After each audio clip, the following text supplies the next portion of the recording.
जय भीम, जय भीम, जय भीम, जय भीम। हमारी माताएं बहनें जय भीम नहीं कर रही आज है? जय भीम, जय भीम। आज इतनी बड़ी संख्या में हमारी माताएं बहनें इस पंडाल में आए बैठी हैं हमको सुनने के लिए। आप सभी का हम तहे दिल से शुक्रिया अदा करना चाहते हैं।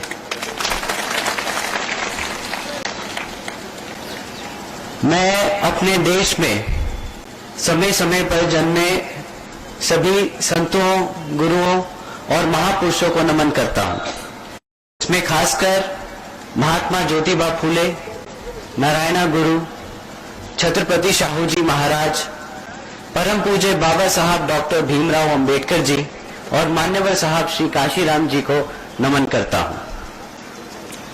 मान्यवर साहब श्री काशीराम जी के विचारों को देश के कोने कोने तक पहुंचाने का काम उनकी एकमात्र उत्तराधिकारी और बीएसपी की राष्ट्रीय अध्यक्ष आदरणीय बहन कुमारी मायावती जी ने किया है।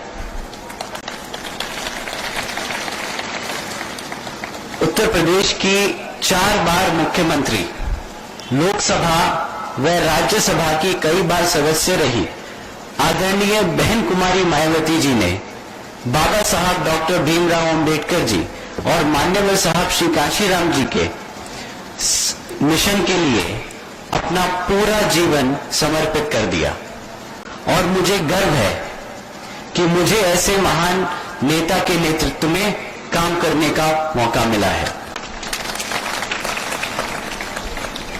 आदरणीय कुमारी मायावती जी का मैं हार्दिक अभिनंदन व आभार व्यक्त करता हूं। आज उत्तराखंड राज्य के कार्यकर्ता सम्मेलन में मेरे साथ मंच पर उपस्थित बीएसपी के राष्ट्रीय उपाध्यक्ष माननीय श्री आनंद कुमार जी, बीएसपी के राष्ट्रीय कोऑर्डिनेटर व राज्यसभा सांसद माननीय श्री रामजी गौतम जी, उत्तराखंड प्रदेश प्रभारी व पूर्व एमएलसी डॉक्टर मेघराज जी, श्री शमसुद्दीन रायन जी, श्री नरेश गौतम जी, श्री नंद गोपाल जी और प्रदेश अध्यक्ष श्री शीशपाल सिंह जी, यहाँ बहुजन समाज पार्टी प्रदेश कमेटी के सभी सदस्यगण, जिला कमेटी, विधानसभा कमेटी, सेक्टर और बूथ के सभी कार्यकर्ता, बीवीएफ के जवान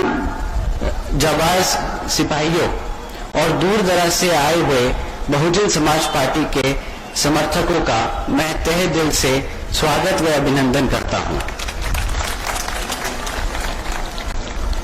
साथियों, मैं आपके उत्तराखंड प्रदेश में आप लोगों के बीच में पार्टी के बारे में कुछ बातें समझाने आया हूं। जैसा कि आप लोगों को मालूम है कि बाबा साहब डॉक्टर भीमराव अंबेडकर जी के बनाए हुए संविधान ने और मान्यवर साहब श्री काशीराम जी के आंदोलनों ने और आदरणीय बहन कुमारी मायावती जी के संघर्षों ने हमें वो आज ताकत दी है कि आज हमारी आवाज दबाना मुश्किल ही नहीं, नामुमकिन है। पर क्यों, मैं आज सवाल पूछना चाहूंगा, पर क्यों आज भी पुलिस थानों में हमारे लोगों की सुनवाई नहीं होती और क्यों आज भी हर कदम पर हमारे लोगों के साथ भेदभाव होता है और क्यों आज भी आए दिन देश के किसी न किसी कोने से हमारी बहन बेटियों के ऊपर हुए अत्याचारों की खबरें आती रहती हैं और क्यों आज भी दलितों व अन्य पिछड़े वर्गों के लोगों को सरकारी नौकरियों में आरक्षण पूरी तरीके से नहीं मिल पा रहा है। ये सवाल कुछ ऐसे हैं जिनका हमें जवाब अपने आप से देना पड़ेगा। तो अब मैं आप लोगों को बताना चाहूंगा ये सब सवालों के जवाब कैसे मिलेंगे। सबसे पहले पार्टी के संगठन को हर स्तर पर मजबूत करेंगे हम। बहुजन समाज के साथ साथ अपर कास्ट के समाज के लोगों को जोड़कर पार्टी का जनाधार बढ़ाएंगे और हर स्तर के संगठन पर बहन जी के निर्देश अनुसार चलकर 50% युवा वर्ग को संगठन में हम रखेंगे। संगठन में युवा वर्ग को जैसे ही जगह मिलती है, मेरा सभी युवा वर्गों से खास अनुरोध है कि युवा वर्ग से खास अनुरोध है कि पार्टी में जुड़कर अपने महापुरुषों के इस आंदोलन को आगे बढ़ाकर महापुरुषों के सपनों को पूरा कर देश के लाखों करोड़ों दलितों, पिछड़ों और अन्य उपेक्षित समाज के लोगों को मान सम्मान दिलाने का काम करें।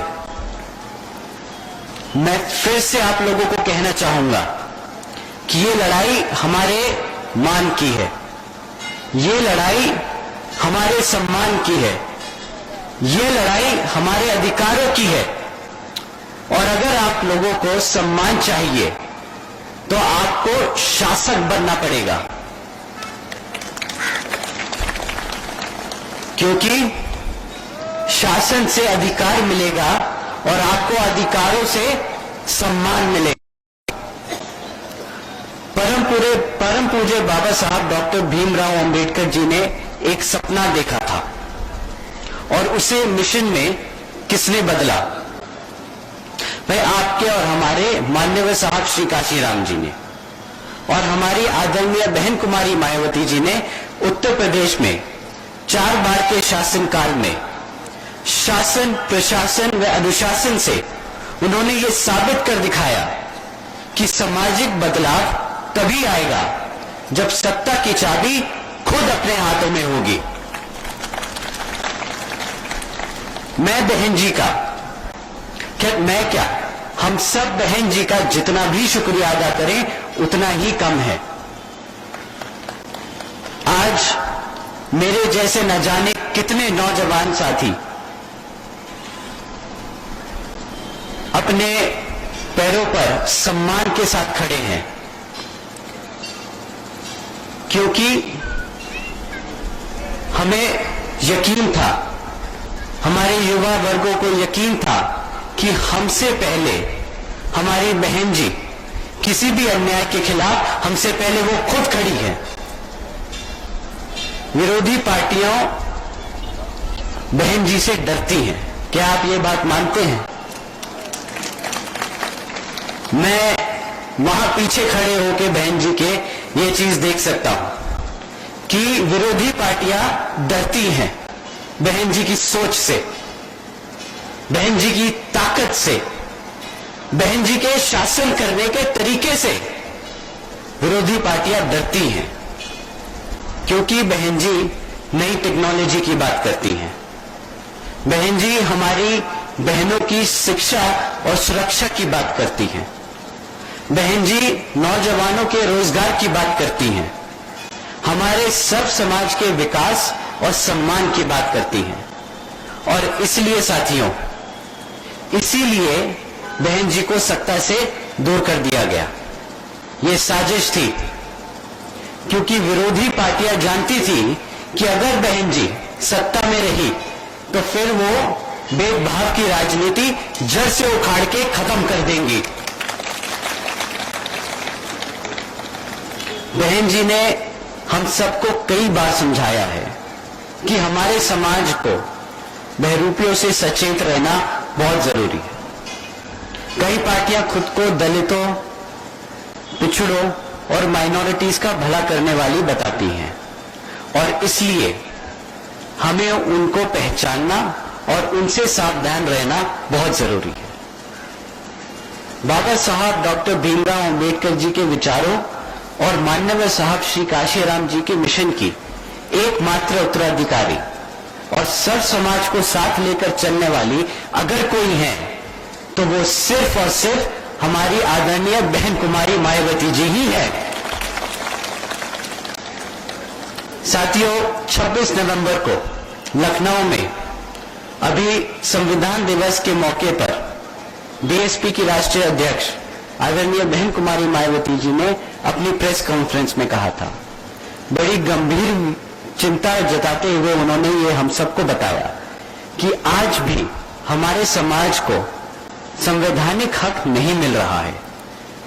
एससी एसटी वर्गों के लिए बनाए हुए कोटा की सरकारी नौकरियों को जानबूझकर नहीं भरा जा रहा है, और निजी क्षेत्र में आरक्षण को तो आज की केंद्र और तमाम राज्य सरकारें, जिसमें आपका उत्तराखंड भी है, वो पूरी तरीके से भूल चुकी हैं।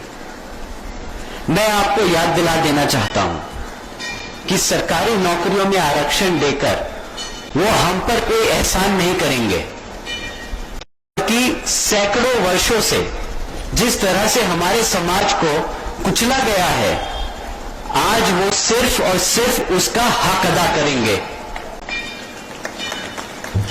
और मैं आपको बता देना चाहता हूं कि आजादी मिलने के बाद सरकारी नौकरियों में हमारी भागीदारी सिर्फ 5% थी। आरक्षण के बावजूद भी आज देश की 40% 40 सेंट्रल यूनिवर्सिटी में सिर्फ 5% प्रोफेसर हैं जो पिछड़े वर्ग से आते हैं। तो हमें आरक्षण का अभी पूरी तरीके से फायदा नहीं मिल पा रहा है। आरक्षण का हक हमारे समाज के आखिरी व्यक्ति तक पहुंचे, इसके लिए जरूरी है कि आप लोगों को अपनी राजनीतिक पार्टी यानी कि आपकी अपनी बहुजन समाज पार्टी को हर स्तर पर मजबूत करना होगा। साथियों, आपको हर वर्ग के लोगों को यह याद दिलाना है कि सिर्फ बहुजन समाज पार्टी ही वो एक सामाजिक पार्टी है जो हर समाज के हर वर्ग को साथ लेकर चलती है। सत्ता में आने के बाद भी हम ना किसी का हक मारते हैं और ना ही किसी का हक मारने देते हैं। आपको याद दिलाना चाहूंगा कि अपने कार्यकाल के दौरान देश की आयरन लेडी बहन कुमारी मायावती जी ने पुलिस बल में एक साथ 2 लाख से ज्यादा अधिक भर्तियां की।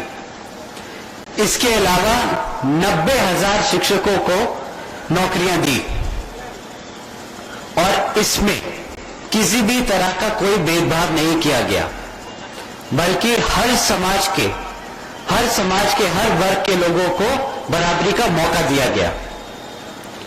अपने शासनकाल में आदरणीय बहन कुमारी मायावती जी ने किसानों की भी तरक्की के लिए हर संभव प्रयास किया, जैसा कि गन्ना समर्थन मूल्य में अभूतपूर्व वृद्धि की, मिल्क प्रोडक्शन में यूपी को देश में नंबर 1 पे लेके आई, किसानों के पिछले शासनकाल के बनाए गन्ने मूल्य सहित 42,700 बोले तो 42,700 करोड़ रुपए का रिकॉर्ड भुगतान किया।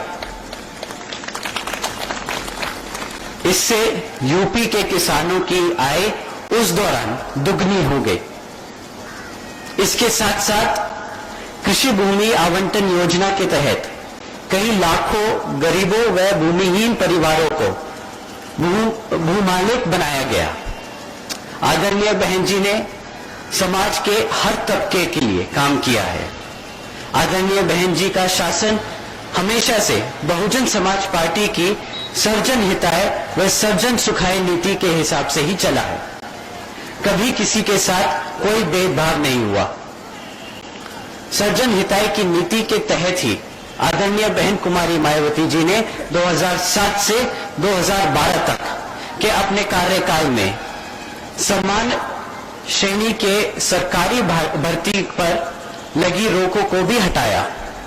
यही नहीं, उनमें सब समाज में से खासकर अपर कास्ट युवाओं व डॉक्टरों, इंजीनियरों आदि को सरकारी नौकरियां भी दी। साथ ही विभिन्न विभागों में पहले से जो खाली पड़ी सरकारी पद थे, उनको भी विशेष अभियान चलाकर भरा गया और लोगों को सरकारी नौकरी दी गई।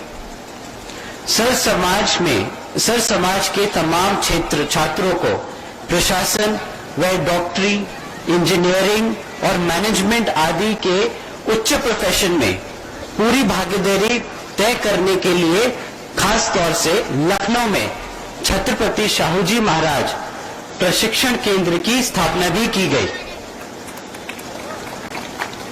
इसलिए जिस तरह से 2007 में उत्तर प्रदेश में पूर्ण बहुमत वाली बीएसपी की सरकार में हमने बहन जी का शासन, प्रशासन व अनुशासन देखा है, जिसमें हमारे युवाओं को रोजगार मिला, हमारे महिलाओं को सुरक्षा और बुजुर्गों को सम्मान मिला, वैसा ही शासन हमें यहां आपके उत्तराखंड में भी लाना है।